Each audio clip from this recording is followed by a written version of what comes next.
Hey guys and girls, I've got a awesome guest on the line today. My good friend out in the UK. I've known him for a few years, good friend of mine, and he runs Brotectors, which is the mental health awareness group. And yeah, so how you doing out there, huh? You good? I'm very well, thank you, mate. Thanks for having me today. Awesome, mate. Awesome. It's great to have you on again because I think you were on the 8th ever episode of Optimise Your Body, which was probably a while back now, well over a year ago. It's great to have you back on, huh? Thank you, mate. It's great to be here. Thanks very much. No worries. Yeah, if you could, I didn't mention his name, actually. His name is Aaron Corria. I don't think I mentioned his name. So, yeah, Aaron, if you could just give us a little introduction as to, who you are and what Brotectors is, man, that'd be great. Yeah, so my name is obviously Aaron Corria. I run a group called Brotectors, which helps men and women sort of seek help when struggling with their mental health.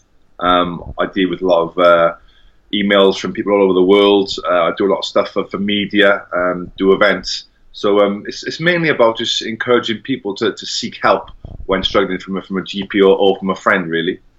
Great. And where would you say Brotectors is now in comparison to, I'll say Aaron, in comparison to where you were? I think we spoke in October 2017, so that's like I said, well over a year ago, and you started it over 2 years ago now, right? Huh? Yeah. And where would you say it is now, Brotectors? Are you managing to reach more people and getting more? Because I notice you're doing a lot of media stuff now as well. Yeah, I'm doing a lot more media stuff. Do stuff for radio, a lot of stuff for Wales Online. It's just getting the message out there, really. We had quite a really big event for World Mental Health Day with our good friend Dan Shooter, which was broadcast to the whole of Wales. So we're hoping to do the same event next year. It was a constant walk of penny van for 24 hours, carrying a log up and down. It was by myself and the NPCT. So that gave us really good coverage, and that was combining sort of mental health with fitness. So it's got really good links, and it reaches more people because people see mental health as somebody who's suicidal or self-harming, but it's not. It's everything that you come across in life. Every day you people feel sad or people get some bad news. It's how you cope with those sort of traumas. Absolutely.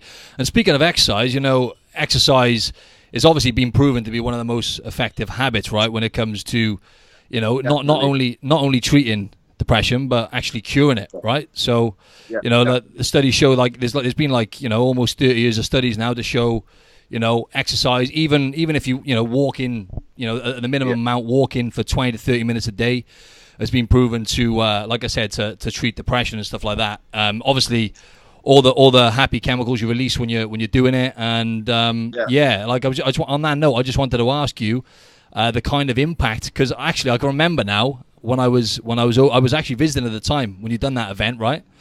Yeah. And that was pretty hardcore, though, wasn't it? I remember, because Penny Van, just explain to the listeners exactly what it was, because I remember you went up and down like 7 times, wasn't it, or something?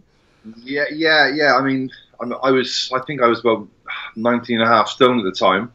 And that was hard going. I'm not sure how high Penny Van is, but it's the highest mountain in Wales, I believe. Obviously, it's very, very steep. So some of the army lads were sort of smashing it, and but that was really a tough challenge, especially through the night. It gets really, really cold at the top, and it was hard to keep sort of motivated. But you've got to think of the cause you're doing it for, and sort of inspiring others who who need to seek help. So if they can see someone like me going up and down, as many times or whatever, it'll sort of inspire them to get help or to maybe talk about to a friend or to a family member. Absolutely. It's quite a daunting thing, right, Aaron? Because, I think, it is. Mental health illness is the leading cause of disability now in young adults worldwide. Yeah.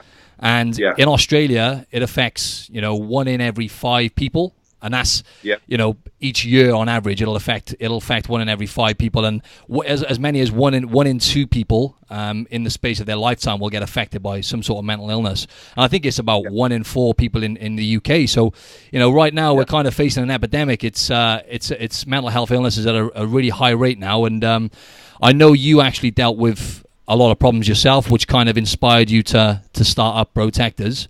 And how would you describe, your state of mental health now? In fact, we did talk about on the last episode, but if you could just run through the listeners exactly your experience and what you experienced with depression and how you managed to come out the other side. Yeah, I think for me, when I was dealing with depression, it was almost like I'd given up. I couldn't get up in the mornings. I couldn't sleep at night. It was almost sort of despair, and it comes to a point where I was just mentally exhausted. And I think that low point where I was contemplating suicide. I got support from my dad and from my friends. But I think if I had a sort of at the time just embraced getting help, because I thought I was just going through, I'm having a funny 5 minutes, or I just thought, maybe you need to man up and get a grip, or, you're just tired, or you're working too much. But I actually needed help. And when I got to that point where I was just exhausted of trying to put that mask on or pretending to my friends I was fine, it got too much for me, really. And lucky enough, I had the right support network around me to give me that right support. So I was very, very fortunate, where some lads aren't, and it can be devastating, and the suicide rate, especially in Wales, is so high, and it shouldn't be happening, really, Absolutely. And it's great that there's movements like Brotectors who are actually really reaching people and getting the message across, that it's time to end the stigma, speak up about it. I think, one of your mottos is "we got this," right? Which is like, the bottom line is we're all in this together. I just mentioned how common it was. I mentioned to the listeners several times that I had my own issues in my early 20s. I went through a solid year or so of depression and anxiety. But I guess what I'm leading to here now is where would you say your mind is at now in comparison to when you sat down in the coffee shop that time? I remember you telling me, and you come up with the idea. Obviously, you're probably at a really low point then when you started it up. Where would you say you are now in terms of how you feel mentally? I'm a lot more better. I think for me, when I was feeling low, I remember I would go out and just get drunk all weekend, get in that cycle, do the whole Monday to Friday, feeling like absolute rubbish, and then sort of drown my sorrows by drinking. So I think obviously getting help from a life coach, speaking with friends, sort of researching mental health, I've sort of developed my coping mechanisms. So for me, the gym is a massive sort of outlet where I can sort of vent my frustrations. Even just going to the gym and just talking to people, being around sort of like-minded people who want to train, just listen to the music. It sets you in that good mindset. I do a lot more reading, and I also listen to a lot more podcasts. So I think it's all about. I couldn't give an answer for each person, but I think it's understanding how you feel as a person. Like I would like to go on walks. Someone else may listen to music, or someone else may just go to a coffee shop. It's different for everyone, but it's knowing your sort of coping mechanisms, what suits you as an individual. Absolutely. And how important do you think that is, Aaron? Because I know, obviously, for example, Aaron and I are good friends. We lived together that time for about 9 months. One day, I won't go too much into that, you know what I mean? But it was good times, though. Nice and quiet affair that was, wasn't it? No, Friday night. Good times. But you didn't actually give anything away. When I was living with you, I had no idea. You completely, as you said, at that point you were too wary about talking out about it. A lot of people think that it's a weakness, having these issues, but it's no different. I remember you saying before, it's no different to if you were to break your arm or have a problem physically with your body, you go to the doctors. This is a silent killer, right? So how important do you think it is, Aaron, having that people around you? Because we are the average. The average of 5 people. The 5 people we spend most of our time with, that is who we become on average, right? So it's very important who you surround yourself with, right, Aaron? Yeah, very important. Like I said earlier, I was so lucky to have great friends and great family. But you see these guys at weekends just sort of living the champagne lifestyle and stuff, and it does catch up with you. I see so many people get into debt, trying to get out and be a baller, or I don't really talk about drugs a lot, but that's a massive impact on people's mental health.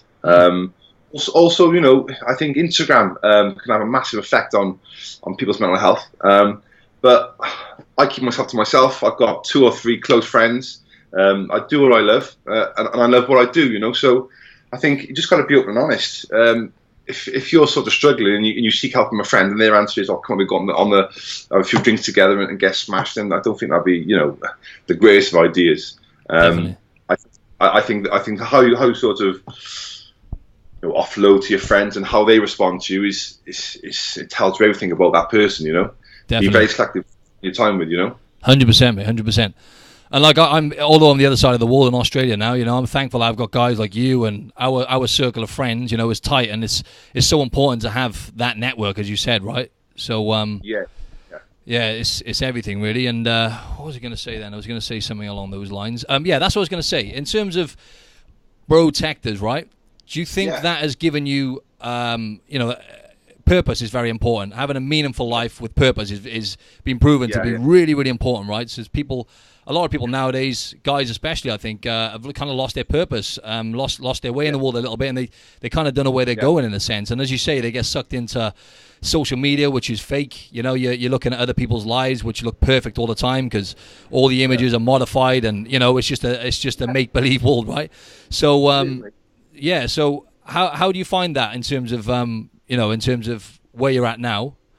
How do you find that? Because obviously it's giving you more purpose in life now. Protectors is what I'm trying to say. So do you think that's helped you a lot mentally, the Protectors movement? Massively. I think it's so easy to get caught in the rat race of life. You see guys punching their hours out, in work constantly. When I get up in the mornings now, it's like you said, I've got a purpose. I want to help people. I just think it's not even having a purpose, it's having a passion.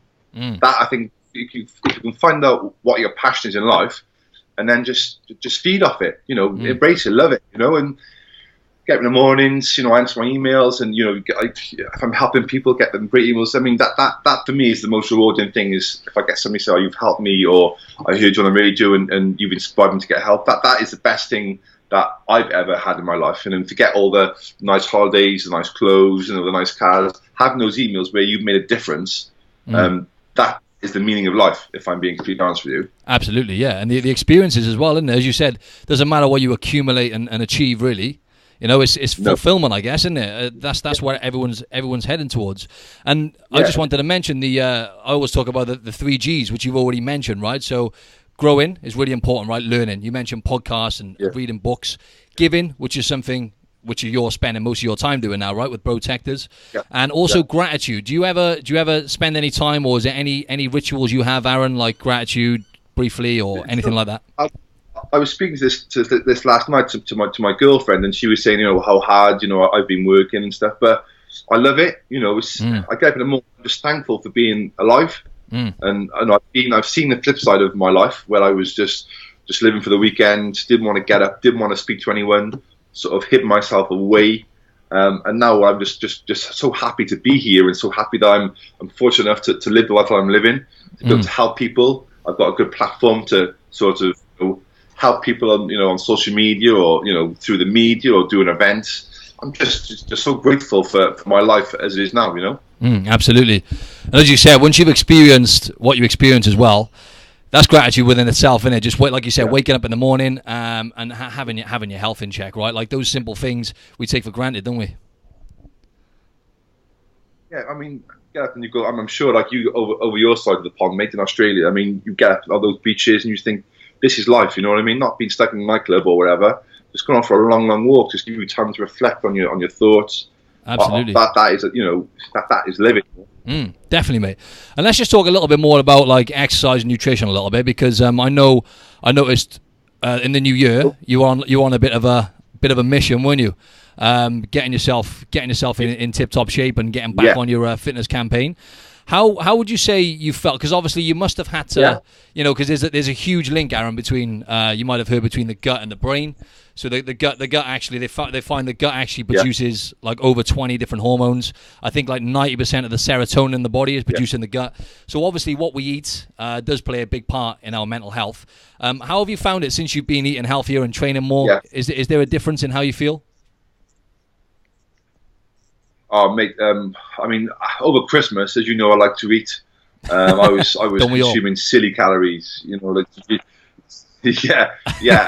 So I think after Christmas, I came. I came in at literally about 20 stone 4, and I just felt so like lethargic. Like I go to the gym, Matt, but I just didn't want to. I didn't have the strength or the energy. Didn't have the sort of the enthusiasm. So yeah, of course, I've started the fasting thing now. So obviously I'm fasting, doing the 12 till 6 fast. Yeah. And I feel so much better. I'm drinking a lot more water. I've got a lot more energy. I'm waking up a lot more earlier, and I just think my overall mood is completely different. Yeah. I mean, it's great to eat the nice foods. Don't get me wrong. Yeah, of course. The Chinese is, but I was eating 3 of them a day. So yeah, exactly. You're overdoing it. So yeah, I'm the yeah. Exactly, mate. Yeah, I was overindulging over Christmas because it's an excuse. I think people use Christmas as an excuse. Yeah. I think my Christmas started in November. So I mean, I think I'm nearly about 2 stone now. So nice. I just feel a lot more better in myself, Martin. A lot more fit. Exactly, yeah. And just for the listeners, in kilos, that's like that's like 14 kilos. That's a lot of weight. So you've dropped that within the space of 6-7 weeks or whatever. That's good going. And you mentioned fasting. So you normally go from like 12 till 6 in the day. You'll normally go without food, yeah? Yeah. So I'll start. I'll have my first meal at around 12:15. Then have I'll probably have a little snack in between that, like maybe a protein bar or like a fruit salad, and then I'll have my last meal about 6:15, and then that's me done. And notice I've cut bread and I've cut sugars. Nice. So it's. I mean, I have my 1 day a week off, which was last night for Valentine's night. Sort of overindulged there, but I think it's sort of about moderation, Oh, absolutely. You got to enjoy yourself as well. Definitely, you got to enjoy yourself. You got to have, you go out and socialize, eat, not ideal foods every now and then. Let's face it always tastes good. It's always like socially cleansing. You know what I mean? It's a part of life, isn't it? But talking about that, you mentioned you cut out like bread and sugar, and actually, like studies are showing now with a Mediterranean diet, people who eat generally healthy sources of meat and fish, fruit and vegetables and like whole grain foods, they have like the studies done in Australia, they have like a 35% less chance of getting depression and like a 32% less chance of anxiety. And on the flip side, mate, people who eat foods which are like processed, like soft drinks and fried foods, there's about 50% higher chance of them getting depression. So there is a huge link there. So so you're basically doing intermittent fasting then, Aaron, by the sounds of it, yeah? So you're eating within like a 6 to 8 hour window. Yeah, definitely. Yeah, for 6 days, and then the 1 day that's normally a Sunday, or for example, last night with Valentine's Day, I gave myself a day off. So just give myself a little perk, Absolutely. Do you have anything, any tips for like any guys out there now? I'm just trying to put myself into the boots of some people listening. The chances are them or someone they know will be experiencing, depression, anxiety, or some form of mental illness. Do you have any what would be like your top tips, if you like, or what you would say to someone? Would you say the number one thing is to reach out, or what would you say to people, Aaron, or like any guys or women listening to this? Yeah, I'd say the first thing before anything else would just be brutally honest with yourself. Maybe take some time to reflect on your feelings, because I think a lot of people just sort of brush it under the carpet and it'll go away. But I think what the changing thing for me was that I thought I need to be honest with myself now. Stop, cut the rubbish, cut the bull crap. What do I need? I needed help. Yep. And I think once you sort of realize that, and that penny drops, that is the next step of seeking help, but the first things first is be brutally honest with yourself, because no one else can answer for you. It all falls on you. Absolutely. And then once you sort of broach that and you're sort of honest with yourself, then you can sort of start the healing process. Yeah, and antidepressants, we talked about this last time briefly, because I know you had a little stint where you were taking on and off. You were taking certain type. I can't remember what it was called now. And then you tried Prozac, and it's been proven as well with antidepressants. I think like something. Don't quote me on this, but something like 75% of people who take them, after about a year, these things actually stop taking effect anyway.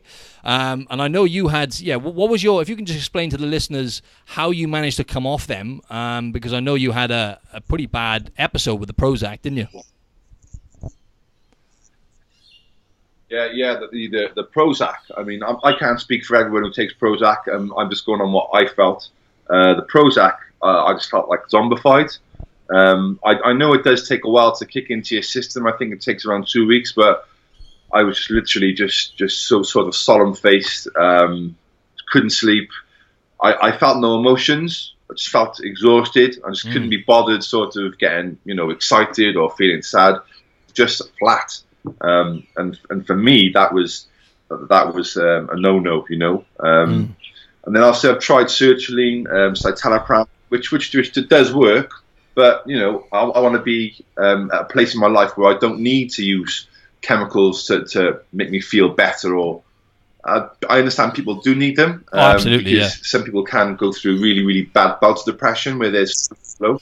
But for me, knowing what I know now, I've dealt with this for nearly 7 years now. And they'll never leave me, and I know that. And maybe one day I will have to go back onto them. I'm not saying I won't, but I think for me it was all about having ownership of my illness, and basically owning my coping mechanisms and understanding myself.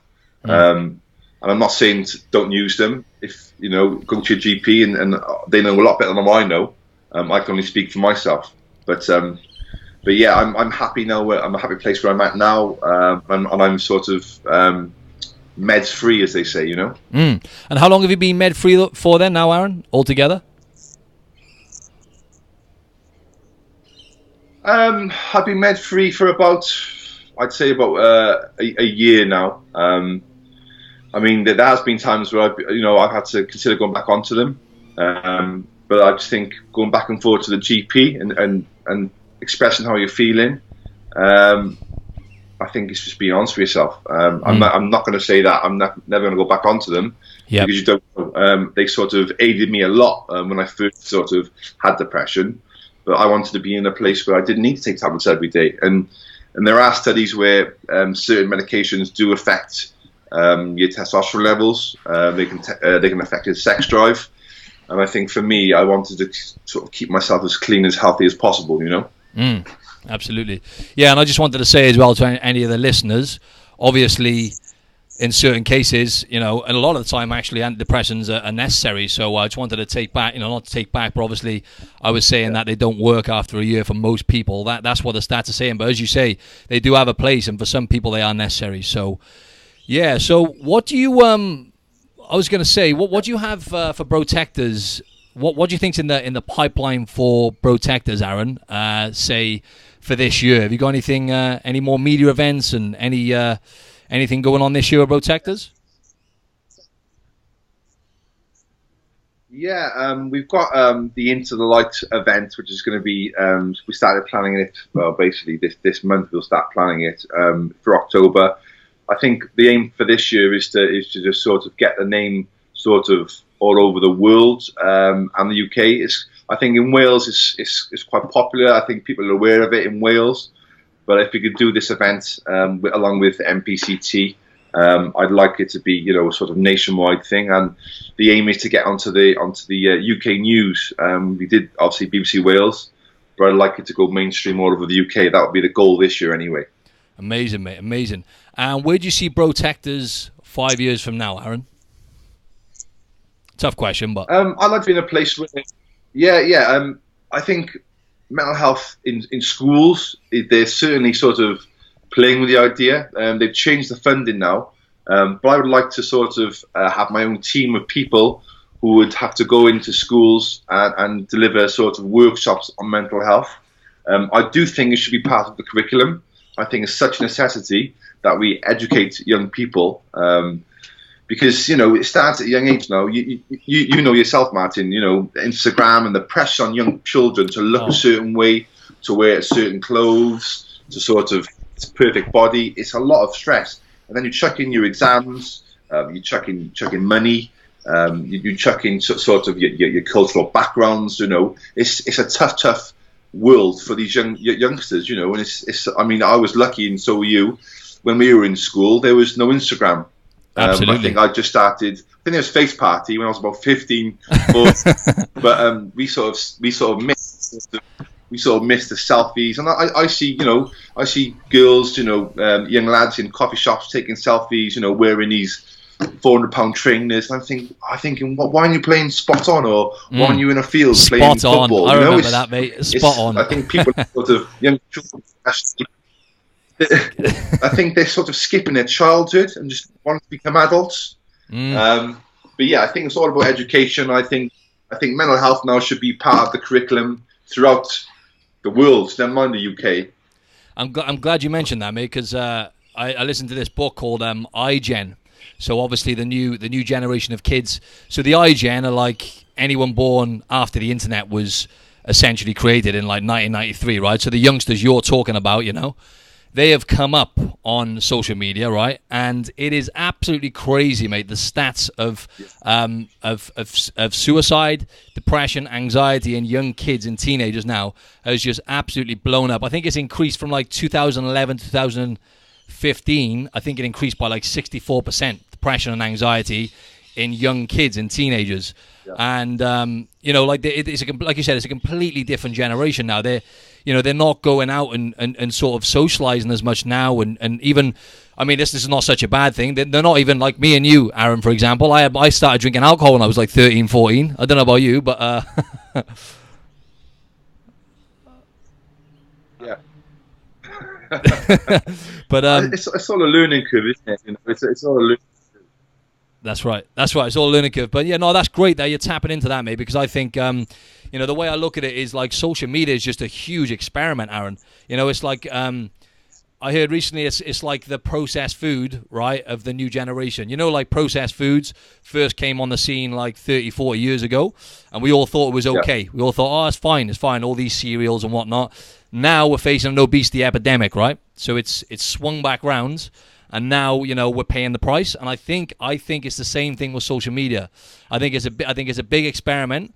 And I think, at some point there will be a price to pay because, you're messing around with your brain chemistry, on a daily basis when you're scrolling through Instagram and whatnot, especially young kids. So I think that's great that you're gonna help out with the schools and stuff. I think that's an awesome movement, mate. Thank you, mate. All good. Yeah. So. Yeah, I've got a couple more questions for you. I think we'll go back to the health side of it. Let's just talk quickly about sleep, Aaron. Do you have a sweet spot at all for the amount of hours you sleep and getting good quality sleep? Do you come off your phone before bed? I know that's quite hard for you because you're so busy, but yeah, anything you focus on with sleep? Yeah. With the sleep thing, Matt, I try and be up by 6 o'clock every morning.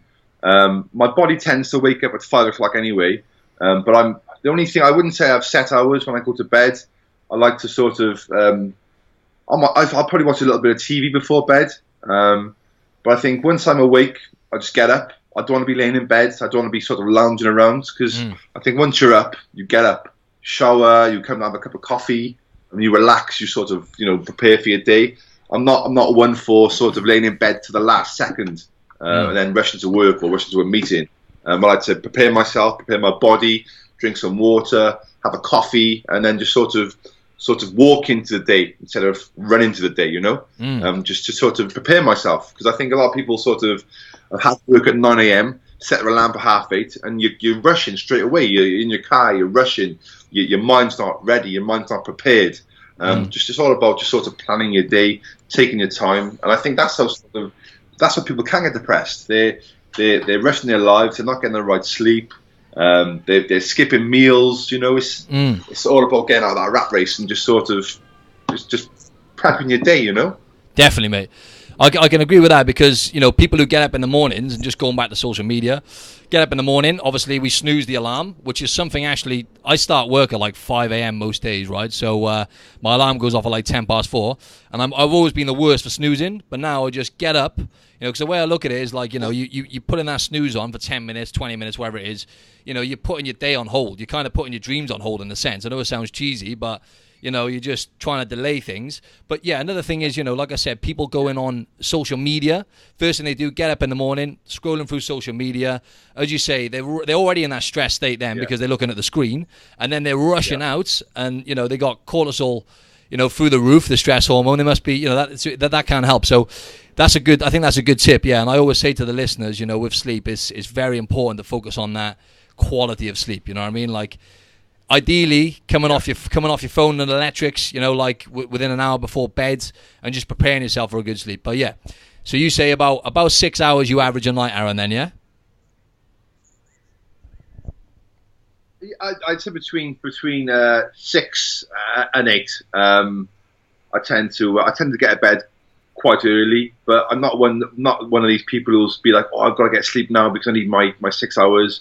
I think I've got in a state now where my body knows just to wake up first thing. I'll wake up, might as well wake up, and I'll just get up, even though I'm maybe tired. Why would you want to lay in bed? You know, you're lucky to be alive. If you want to lay in bed, then you know you can lay in bed when you're dead. Yeah, that's exactly. what I think anyway. You know, so it's all about just being thankful and smashing the day. Definitely, mate. Sleep when you're dead. I like that. Yeah, okay. 1 or 2 more questions, Aaron. You've covered a lot of stuff here, mate. So appreciate that. Do you have any books or any? Go on, mate. Yeah, any books or any sources at all which you would recommend to the listeners? You know, in regards to mental health, like anything at all that you could recommend people go so they can go and get some advice. I know you've got your website and stuff, but yeah, anything you can recommend, mate. Yes. I tell you what, mate. I've said this a few times to people, and people ask me about books, and a lot of people love the concept of books and read them, but they don't actually do it. So I always sort of mention there's a thing on Facebook. It's a social media page called Goalcast, which is GOALCAST, and it's just like motivational quotes and videos from people who've struggled, famous people all over the world, and that was a really go-to place when I was struggling, and sort of even before going to a gym, just to get a bit of a confidence or a bit of just sort of motivation. Or it was fantastic. It's a fantastic page on Facebook. People should check it out because it's got some really, really interesting, good stories on people like Michael Jordan, Robin Williams, J.K. Rowling. And it just gives you some really good tips and sort of inspiration to get off your ass and smash your dreams, you know? Yeah, Goalcast. I'll remember that one. Thanks for that, mate. Yeah, and that's another good thing. You know, a lot of high-profile people are coming out and talking about it now, which is great, man. So I think, you know, ending the stigma is key. And there's one thing I forgot to ask you, actually, because I know you mentioned before you had a life coach. Now, I'm a big believer in like, although I haven't had it, I had it a little bit myself. Actually, I had a therapist, but I'd done the cognitive behavioral therapy, the CBT, when I had my mental issues. But it seems like, you know, to talk about things to someone is, as we've said, is really important. So what's your thoughts on like a life coach or a psychotherapist, those kind of things? I mean, do you rate those kind of things for people? Yeah. Well, definitely, Martin. Obviously, you're a PT. You're sort of an expert in your field. Then I would obviously go for either life coach. I was lucky enough. My best friend, you know, obviously Luke. He paid me to go see this therapist, this life coach, and I thought, oh, it would be loads of rubbish, you know, somebody just trying to rip you off. So he made me go. He paid for it and forced me to go, and it was the best thing that's probably ever happened to me. He sort of changed my life, really. Such an inspiring and an awesome guy. I've been to see different doctors, Martin. I've had anger management. I've had hypnotherapy. And nothing came even close to seeing this guy. His name's Jermaine Harris. He was absolutely awesome. Pulled me out of me. Made me believe I was good enough. I could achieve anything I wanted to do. And without him, Brotectors wouldn't have been born. So I have a lot to owe to him. And anyone who's thinking about doing it, do it 100%. Awesome. Goes to show how powerful that is, yeah. And you cleared that one up, mate. I think, just as you say, talking about it and having someone who's an expert within their field, right? Just to teach you that actually, you know, bottom line is there is a way out of it, right? So where there's a will, there's a way. And I guess that's it, Aaron. Where can the listeners find you, my man? Where's the best places to find you? Instagram, website. I'll add it to the show notes anyway, mate. But best place. Yeah, the best place to find me would be on www.brotectors.co.uk, Instagram @Brotectors, Twitter @Brotectors, and I think that's it. I think we've got a Facebook page yet, Facebook Brotectors. So anyone sort of struggling or want some advice, or just check the site out, and I'll be happy to help. Awesome, Aaron. Thanks a lot for your time, mate. That's a wrap, mate. Thanks for chiming in, buddy. Amazing. Thanks for having me on, and thanks for all the questions, mate. That was awesome. Absolute pleasure, mate. See you soon, mate.